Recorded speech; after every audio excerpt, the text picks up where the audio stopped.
Okay. Okay. So the first question to which we want to return was this issue of wanting to be able to start with a certain segment of the population already infective. And it's a very common need within these sort of models to have to divide the population up front between a bunch of different states. So we saw earlier the divisions that were needed, or the mechanics that were needed to start people in a variety of states, to place them with some degree of heterogeneity. And we're now going to turn our attention to starting them in different initial states. The way in which we'll accomplish this is going to require the addition of a mechanism which we haven't already used, but which is very common in state charts, and that's the presence of a conditional transition. Okay, so this is going to be a transition that's going to be contingent upon some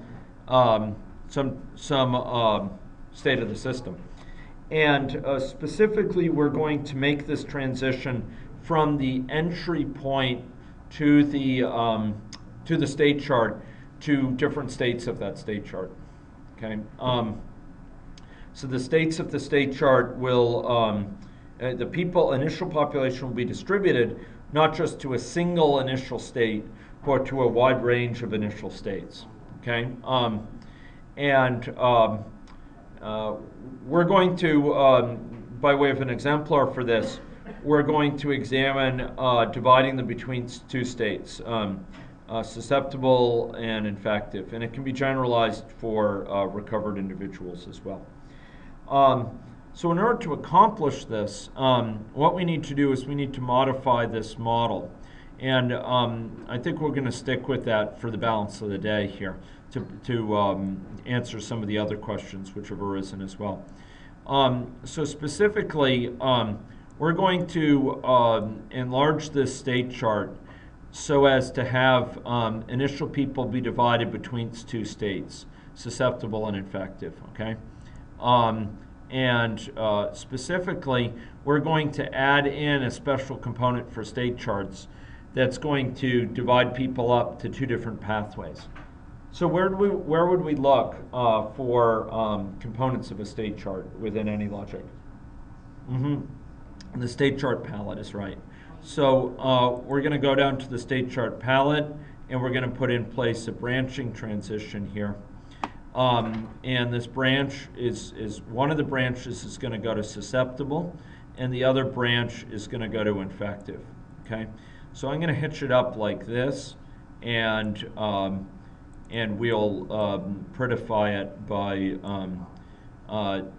by just rearranging these. Now, you'll notice that the transitions that appear from this branch are of two different sorts. Or, excuse me, are of a different sort than we've dealt with thus far. What's distinctive about these transitions that appear before us? Sorry? There's no icon of them. There's no icon? Okay, so that's one thing. What's the other feature? Yeah, there are dashed lines in red of all things. So, the dashed lines are associated with the semantics of this branch. This branch is a conditional branch. Some people, based on a condition, will go one way, some people another. One of these will be the default transition. I'm going to make the default the one that goes into susceptible. The other transition will be taken only under a certain condition. Okay? And under this condition, that if this transition condition is true, they'll go this other way, and they'll end up in what state, folks? In what state will they end up? What does it look like visually? They'll end up in the infective state. That's exactly right. Okay. Okay. So, sorry, Nick, can we take a few steps back? I'm noticing that I can't connect from the corner of the transition. I think other people people are having the same problem as well. So once we created the transition, Yeah. the branch, we created the branch. Yep. And then we drag transitions across. Is that correct? Yeah, so let's do it again. Let's go delete these things. Okay, so we pulled this up, so it's disconnected. We dragged in a branch here, right?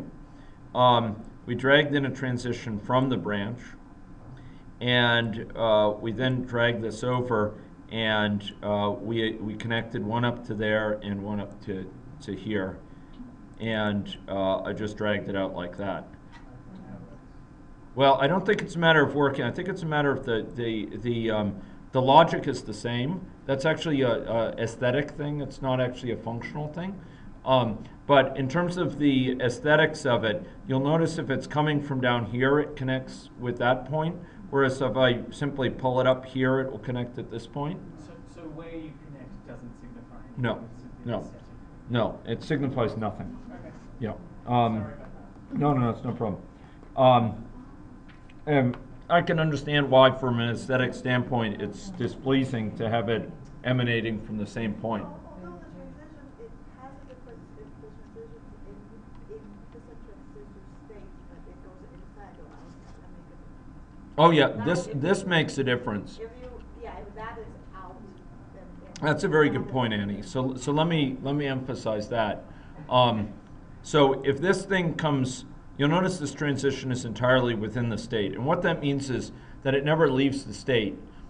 This has several important implications. One important implication is that because this never leaves the state, the entry action to the state is never re-enabled.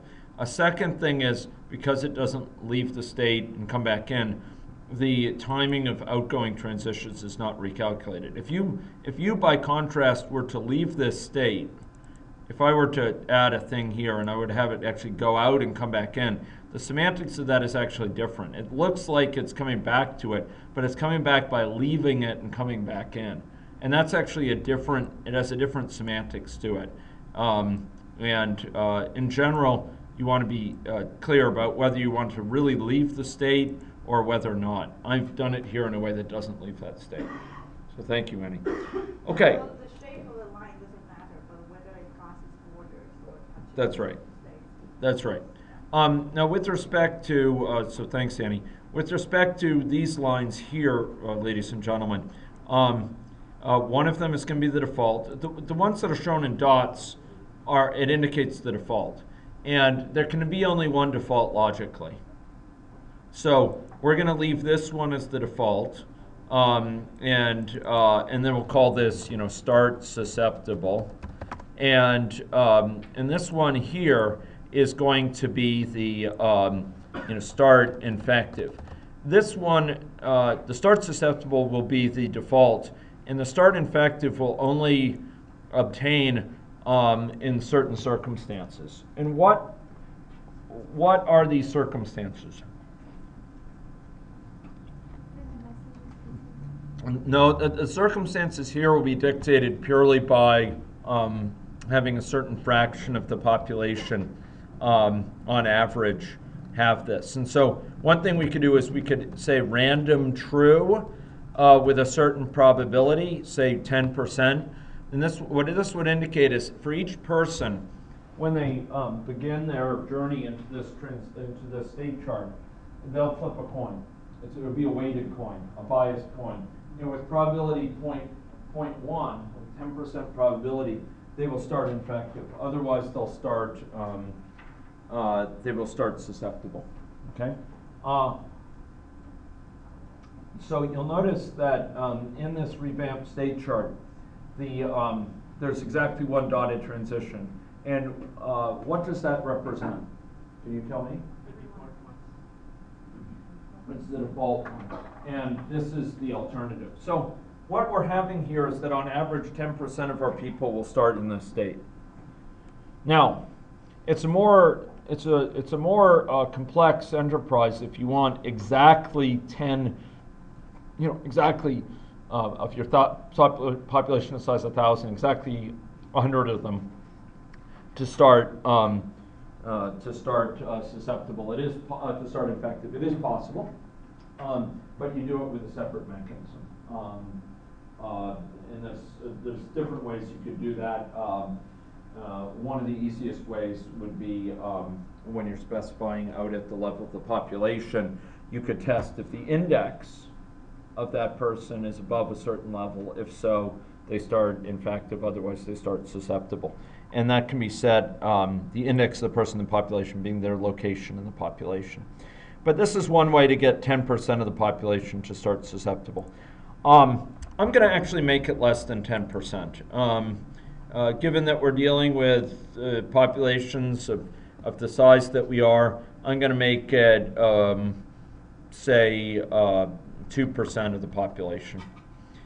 And that, of course, being chosen so that even in a small population of size 50, we'll likely have at least one person infective.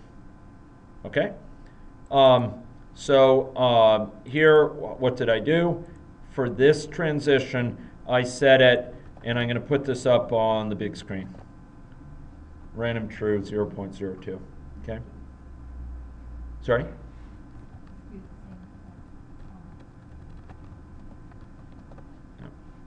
Yeah. Okay? I'm gonna be going and resetting these fonts, but it turns out it requires a reboot of Windows, and I don't want to do that right now. So tomorrow, hopefully, we'll have larger fonts in Windows. It requires logging out and logging back in. Okay. In any case, so it's random true, and random true is just saying with this probability return true, otherwise return false. So it's like flipping a weighted coin, a biased coin. 2% probability it's true, otherwise false. Okay? So when this person enters the population, they're going to flip this coin with a 2% chance. They're going to be infective, otherwise they'll be susceptible. Does that make sense? Okay. Shall we run this? Run or not? Oh, okay. No, we have to go comment it out. The eliminate that mechanism that sends the initial person. Wherein did that mechanism live? In Maine. And where in Maine? I didn't draw attention to it because of the infirmity of my condition. But what was the wherein did that live? It was in the action for Maine associated with startup. So this is an issue of significance, ladies and gentlemen. And if we reflect on it, we'll recognize that you can insert code at AnyLogic to execute under a variety of circumstances. Where are other places in this model where we've inserted code? Can you give examples of other handlers, other cases of sort of situations in which code is executed conditionally, contingently? Okay, entry, condition, entry and exit of a state chart. Is it not?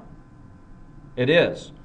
So when we entered this state, certain code executed. Where else could we find code that executes under certain conditions?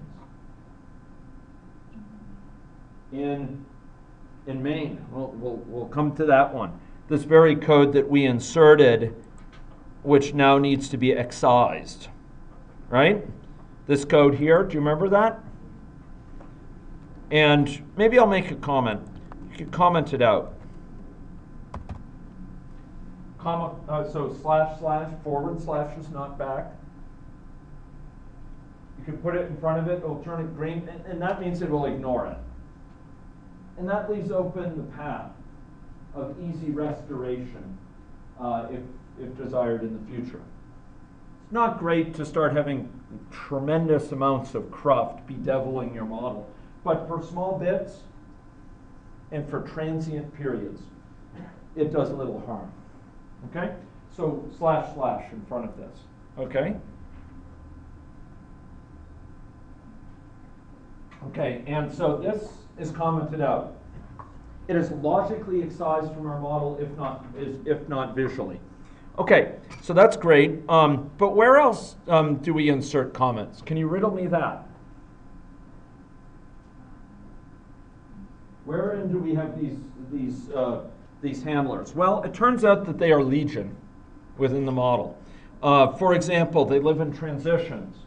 You notice this action for a transition. When an action takes place, we can do something. Some of you saw me insert such actions to gainful ends, not 20 minutes ago. Where did I insert this? Does anyone remember?